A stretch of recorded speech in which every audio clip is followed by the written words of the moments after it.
بسم اللہ الرحمن الرحیم۔ السلام علیکم ورحمۃ اللہ وبرکاتہ۔ عزیز سامعین، میں آپ کو اپنے چینل اقرا اسلامک سٹوریز میں خوش آمدید کہتی ہوں۔ میں امید کرتی ہوں کہ آپ لوگ ایمان اور صحت کی بہترین حالت میں ہوں گے اور اپنی اپنی زندگیوں میں زیادہ سے زیادہ نیک اعمال کرنے میں مشغول ہوں گے۔ بغیر وقت ضائع کیے چلتی ہوں اپنے آج کے موضوع کی طرف۔ معزز سامعین، میرا آج کا موضوع حضرت خالد بن ولید کی غزوہ موتا میں شرکت پارٹ 1 ہے۔ حضرت خالد بن ولید رضی اللہ تعالیٰ عنہ قبول اسلام سے قبل ہمیشہ مشرکین مکہ کے لشکر میں شامل رہتے ہوئے مسلمانوں کے خلاف بڑی کارروائیوں میں ملوث رہے تھے، لیکن اب قبول اسلام کے بعد ان کے دل کی دنیا یکسر بدل چکی تھی۔ اب کفر و شرک اور مسلمانوں کے خلاف نفرت و عداوت کی بجائے کہ زندگی کا ہر گوشہ ایمان کے نور سے جگمگانے لگا تھا۔ اب اس نئی اور بدلی ہوئی زندگی میں ان کے قبول اسلام کے محض 2 ماہ بعد ہی قانون قدرت کے عین مطابق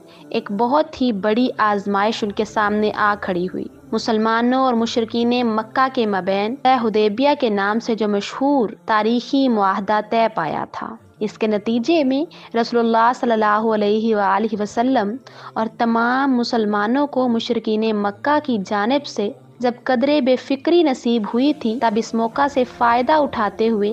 آپ صلی اللہ علیہ وآلہ وسلم نے دعوت اسلام کے اس مبارک سلسلے کو مزید وسعت دینے کا فیصلہ فرمایا تھا۔ اسی سلسلے میں ان دنوں مختلف فرمان رواؤں، حکمرانوں، امراء و سلاطین اور والیان ریاست کے نام خطوط ارسال کیے گئے تھے، جن میں انہیں دین برحق قبول کرنے کی دعوت دی گئی تھی۔ اس سلسلے میں رسول اللہ صلی اللہ علیہ وآلہ وسلم کے قاصد کی حیثیت سے حارث بن عمیر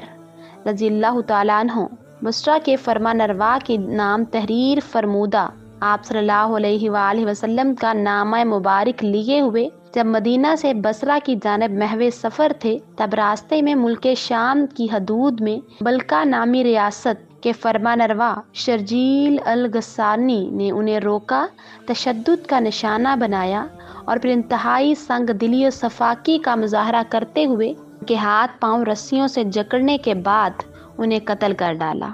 رسول اللہ صلی اللہ علیہ وآلہ وسلم کو اس افسوسناک واقعے کی اطلاع ملی تو آپ صلی اللہ علیہ وآلہ وسلم انتہائی رنجیدہ ہو گئے، کیونکہ کسی بے قصور انسان کو، بالخصوص غیر ملکی قاصد اور سفارتی نمائندے کو ناحق یوں قتل کر ڈالنا یقیناً بہت ہی بڑا جرم تھا۔ مزید یہ کہ یہ سفارتی عادات کی سنگین خلاف ورزی بھی تھی۔ رسول اللہ صلی اللہ علیہ وآلہ وسلم نے کہ انتہائی افسوسناک واقعہ پیش آنے پر یہ فیصلہ فرمایا کہ اب رومیوں کے خلاف تادیبی کارروائی ضروری ہو چکی ہے۔ چنانچہ 3000 افراد پر مشتمل ایک لشکر سلطنت روم کی جانب روانہ کیا گیا۔ اس موقع پر آپ صلی اللہ علیہ وآلہ وسلم نے اس لشکر کا سپہ سالار حضرت زید بن حارثہ رضی اللہ تعالیٰ عنہ کو مقرر فرمایا اور یہ وصیت فرمائی کہ زید کے بعد سپہ سالاری کے فرائض جعفر بن ابی طالب انجام دیں گے اور ان کے بعد عبداللہ بن رواحہ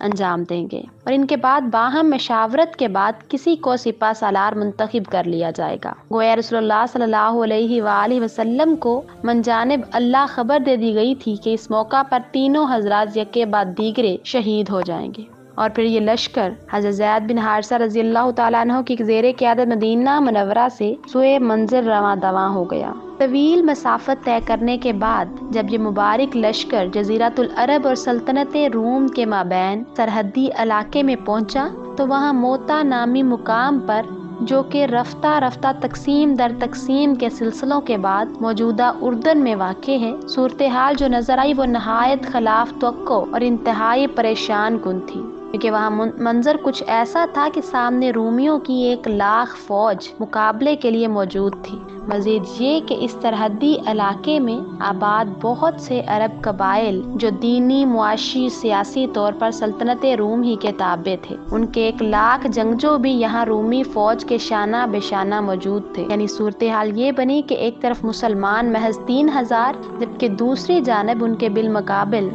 2,00,000 مسلح اور چاق و چوبند جنگجوؤں پر مشتمل بہت بڑا لشکر جرار۔ اس خلاف توقع صورتحال کی وجہ سے مسلمان کچھ تردد کا شکار ہو گئے۔ 2 روز تک باہم مشاورت کا سلسلہ چلتا رہا